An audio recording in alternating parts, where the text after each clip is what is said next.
Sunday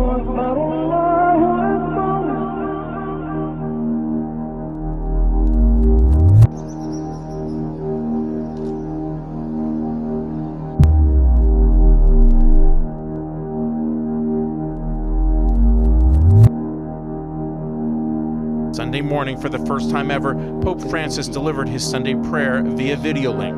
He admitted to feeling caged. The world as we know it is about to change forever. By the time people woke up here, normal life had been suspended. The world system is already collapsing and nations are in peril. We are facing a serious disaster. This is not the time for our usual jokes and comedy skits.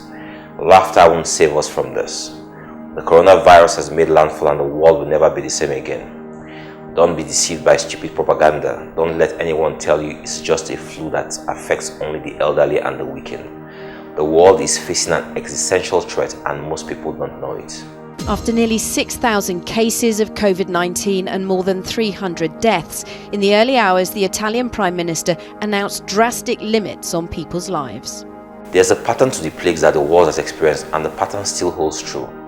In 1720, the Great Plague of Marseille killed 100,000 people in Marseille. In 1820, the world experienced the first cholera pandemic, which also killed over 100,000 people.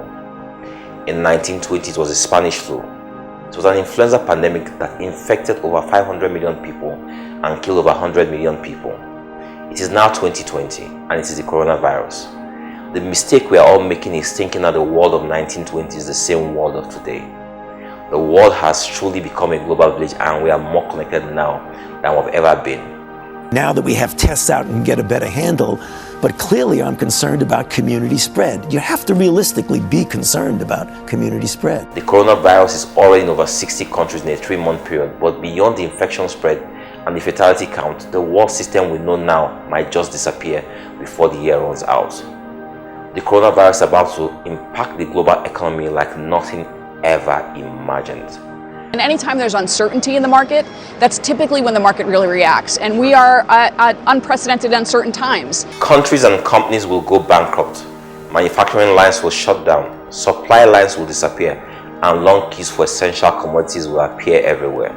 Nigeria is already affected. Ships laden with Nigerian oil are stranded with no buyers in sight. And it will get worse. The Senate just approved a nonsensical loan package that doesn't address our current realities in any way. In the next 4 months, when it is clear that most nations are in peril, it will be difficult to get any loans, especially for foolish projects. We're a mono economy, dependent mostly on oil, even though this administration touts all sorts of numbers suggesting that we have diversified.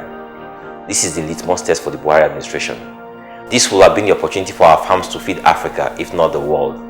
But unfortunately, armed herdsmen have scared people away from farming. Saudi Arabia yesterday started an oil war that will redefine world economics. The weak will be consumed, the rich will become poor, and the poor will eat the rich. At a time like this, our country needs the best hands to pilot our affairs and not the clannish approach to governance that we currently have. Our fault lines are about to be exposed. The world will see our nakedness. A new world order beckons to the called, faithful and brave.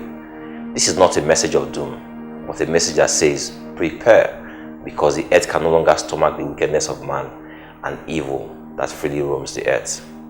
The $1 million question is obviously, what can we do to avert this? Stay tuned.